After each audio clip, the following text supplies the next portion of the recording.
Hey guys, what is up? My name is Megan and welcome back to my channel, or welcome if you're new. I hope you guys are doing well. Today we are here to talk about all the books I purchased in September, and I would say that most of these I didn't actually buy in September. It was at the end of August where I purchased some books. They were all used books, however, so they took a little while to get to me, hence why I'm hauling them in September. I think I only purchased one used book throughout the entire month. If not, they're all books that I had purchased previously, because I've been on a low-key book buying ban and it's actually going great. I actually also have a little unboxing for you guys.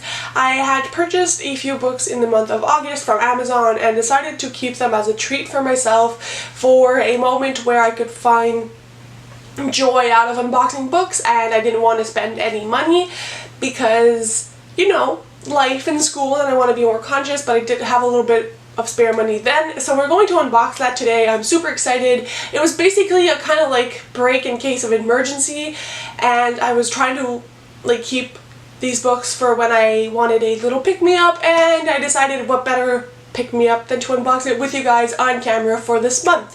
So we'll go through the books I purchased. I have 2 pre-orders, a few used books, and then we'll open the box. So we'll go through the pre-orders first. The first one is actually Dragon Mountain, and this is written by Katie and Kevin Sang. I'm sorry for the mispronunciation. This is actually the first in a middle grade series, and I wanted to purchase this because of Gavin at How to Train Your Gavin. This is basically kind of pitched to something that is similar to Percy Jackson, or it actually kind of feels like that when you read the blurb. I feel like this really does feel like Percy Jackson because of a camp setting. Basically, our main character in the story is sent out to a summer camp in China, and he kind of would have rather spend the holiday season at home, but all things changed when he and I guess some cabin mates or some campmates find this like secret entrance to this mountain, and I guess it's a mountain that has dragons, and so it's kind of like the first installment where I guess they're going to familiarize themselves with the world, probably ride some dragons or something of the sorts. So it does really remind me of all the Percy Jackson feels, and I think it's going to be absolutely fabulous. And so I got this book as a pre-order. I came out, I think, early September, I think. And the other pre-order I have is actually a thriller, and that is When No One Is Watching by Alyssa Cole.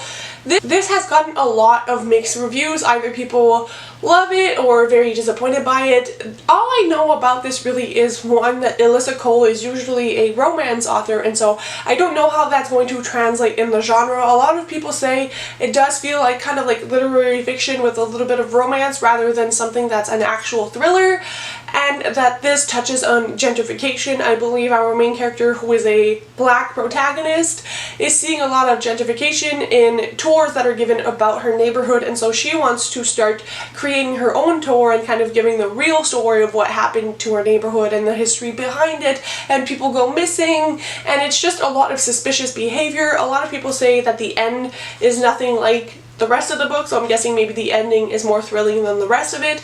I don't know, but nonetheless, I'm very excited. I think it's something I'm probably going to enjoy. I take a lot of my book recs that are thrillers from Gabby and Olivia from Olivia Reads a Latte. Olivia loved it, Gabby not so much, so I don't know where I'm going to stand, but here's my other pre-order for the month.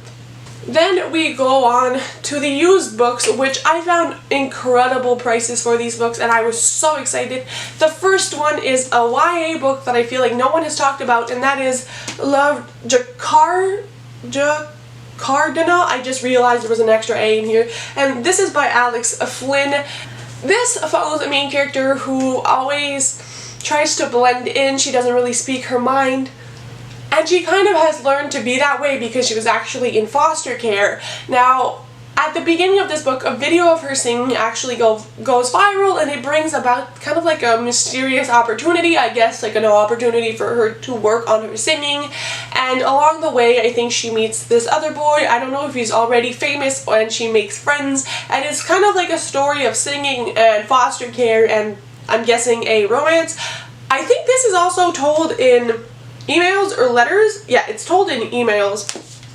And I cannot wait for this. No one has really talked about it, but I think it has the potential to be a really fun one. I also want to create a reading vlog where I read about books with main characters who have gone through the foster care system or have been adopted, those kinds of things. I think it would be really interesting to see the different perspectives of different authors on such a heavy subject, so might use this one for that.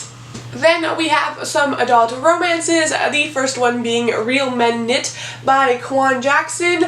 This I am super pumped about, although it has gotten, again, a lot of mixed reviews. I feel like a lot of books these days aren't hitting the mark for everyone, so I'll see how I feel about it. This one is another one that also kind of touches on the adoption process or being an adoptive child. This follows our main character Jesse, who has always been very loyal to his adoptive mother. His adoptive mother actually has a knitting shop, and when she passes away, Jesse and I guess his other adoptive brothers decide to kind of carry on the legacy and keep working the knit shop so that his adoptive mother's hard work is preserved. And we also follow a main female character who is actually an employee of this shop who has always had kind of a crush on Jesse, and I believe it is their romance. I don't know if this is dual perspective or not. I hope it is, and I just hope it's very cute and kind of warm and fuzzy. I feel like this would be an excellent book to read during the fall, just because like the knitting and the coziness of it all. And it's going to be interesting to see how men run a knitting shop, and I just think it's going to be a little bit funny. I hope there's some banter in here. I'm just really excited for this one.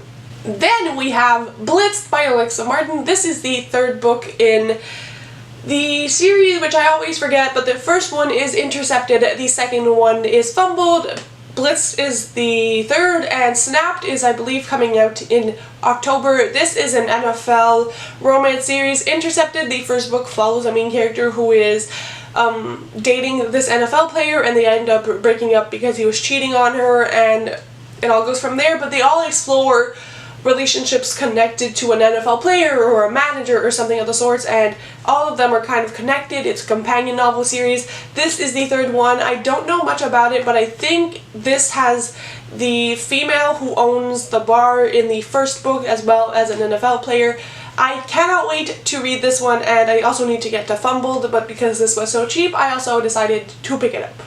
And I also have Would Like to Meet by Rachel Winters. This one I'm also super excited to read. It follows a main character named Evie Summers, and she is kind of like in the production business, and her ultimate goal in this book is to prove that you can fall in love like the movies, because if she doesn't, then her job will be ruined. Basically, she will be unemployed. She has to prove this to a producer, and he doesn't believe in such concepts, and he doesn't believe that you can fall in love like the movies in real life. So I believe she tries to prove to him, and they're going to fall in love on the way. I guess it's going to have a lot of little swoony moments like you would see in the movies, and I'm just really excited for this, and I've heard quite a lot of positive reviews for this one, so I purchased it because it was also like 70% off its original price. The last one before we get to the little box is the only one I actually purchased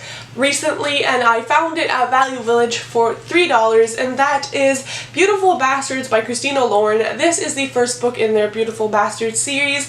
It's a pretty long one, and it's, I believe, the first book they ever published. This was written as like an unpublished novel on the internet at first, and it got over like 2 million reads. This is more on the smutty side than the regular Christina Lauren books, so I feel like it's the division between people who like their newer works and people who like this like original smuttier series better. I don't know where we're going to fall. I love Christina Lauren and their newer work, so I'm very intrigued to see. I think this is a romance between an intern and an executive, and I don't know how it's gonna go. I think it's kind of like hate to love, and obviously not in the best conditions, because an intern dating someone that are higher up in the company might not be the best idea, but we'll see how it goes. There were more than one at the thrift store, but I limited myself to the first because I don't know how I'm going to feel about it, but hopefully I love it. And now we will move on to the box, which I'm super excited about. I swear I've been waiting for like 2 months to open this now, and today's the day, you guys. I'm so excited. Oh god, okay. This is so fun. There are more things in here that I actually remembered. This is even more exciting. Oh my god. Okay. The first one I have, and most of these are used as well, is My Brother's Husband, and this is volume 1. This is a manga, and it is LGBTQ. It has gotten so many rave reviews. I've been super curious, but this manga is very expensive, so I did wait until I found a very used copy. It is like brand new condition, and I don't know much about it, but everybody says it's like the cutest thing ever, and the illustrations look adorable. So I think there are 2 volumes in total in this series, and this is the first book in this box. I am super excited to get to it, but again, I'm not super familiar with manga, so I can't wait to kind of delve more into it and see what I think. Then we have a beautiful book that I'm really excited to read, and I don't know why I'm so excited to read it, but it's just... and that is Manhattan by Candy Steiner. First of all, this cover has all the fall aesthetics, and it's just so freaking adorable. I cannot wait. This is a friends to lovers romance, I believe, because yeah, it essentially says everyone knows not to fall in love with your best friend. And I believe the premise of this is that our main female character has a crush on her best friend, but he's always kind of not seen her that way, and he's been dating this other girl. And so when they both graduate, I'm guessing from college, because usually these are college romances, like new adult or adult romances that Candy Steiner writes, he and his girlfriend have broken up, and he decides that he's going to move to New York City from this little small town and kind of have a fresh start. And our main character only has the summer to convince him that he should stay, and I guess she's going to try to make him fall in love with her. I cannot wait for this book. It sounds swoony, and I really hope they fall in love, because it's a romance book, and I think just by flipping it, it is a dual perspective point of view narration book, which are my favorites, so spot on with this one, you guys. Then we have a book that I'm very excited to read, but also kind of scared to read, and it is also kind of huge, and that is The Wall of Winnipeg and Me by Mariana Zapata. This is a chunky boy. It's almost 700 pages long. Oh boy. Apparently this is a very slow burn romance. It's involved with football, and I think it's the assistant of a football player and the football player, question mark, not really sure, don't want to spoil myself. This will be my first romance book by this author, but I'm hoping I really love it, because they have so many other books that I want to kind of venture out and read. So these are usually like $30, which I'm not going to pay $30 for a romance novel in paperback. And I waited until it was very discounted. At one point on Amazon, it got like super discounted, and your girl had to buy it. I love supporting like indie authors, like indie author. I just love it, but sometimes their books can be expensive, so I wait till they're on sale. And we also have these 2 books, which I was kind of confused as to why they weren't on my bookshelf, and it's because they were in this box. I read the first in this series and talked about it in my September wrap-up, and I have purchased the other 2, which are Untouchable and That Kind of Guy by Talia Hibbert. These are book 2 and 3 in the Ravenwood series. A Girl Like Her, I believe, is the title of the first book, and they're all in the same town. A Girl Like Her is about a main character who's called Ruth, who is autistic and an ex-military man. I loved it. Go check out my wrap-up if you want to hear more about it. But these are in the same veins. This one follows Ruth's sister Hannah and a boy, oh, Nate! Yes, I'm going to love this one. And I think this one is an age gap romance, which I'm not sure who it is with, but we'll get there when we get there. But they're all like mixed race romances with black girls as main characters, and the boy main characters who are usually white from what I'm understanding, and it is a dual perspective narrative. I'm not explaining them well, but I don't want to spoil myself, but nonetheless, I'm so excited for these, and I am very reassured that I now know where these books are. And we're down to the last book in this, which is another, I was not expecting this cover, but okay, it's a used book, it's fine, and it is Forever Interrupted by Taylor Jenkins Reid.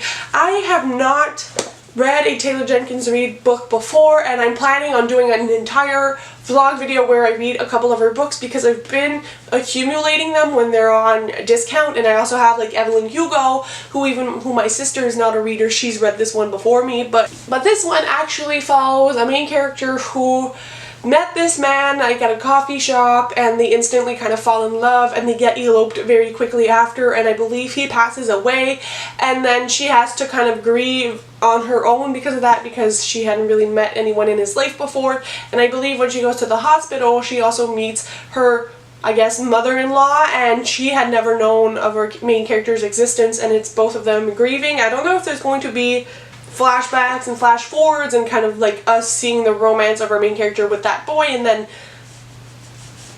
the after. I don't really know how this is gonna go, but I've heard so many great things about this one, and so I decided to purchase it. This is not a cover I'm familiar with, but I kind of like it, and it will do because, you know, it was on sale. So that was my pretty large book haul that was probably all over the place. I'm just so excited for all these books, which I'm now realizing is mostly romance, but that's kind of my jam now. So those were all the books I purchased, not really in September, but the months before that I've trickled in slowly. I really hope you guys have enjoyed this, and I'll see you very soon with another video. Let me know in the comments down below what you guys have picked up in the recent months, or just leave me a purple heart, and I'll see you very soon with another video. Bye guys, happy reading!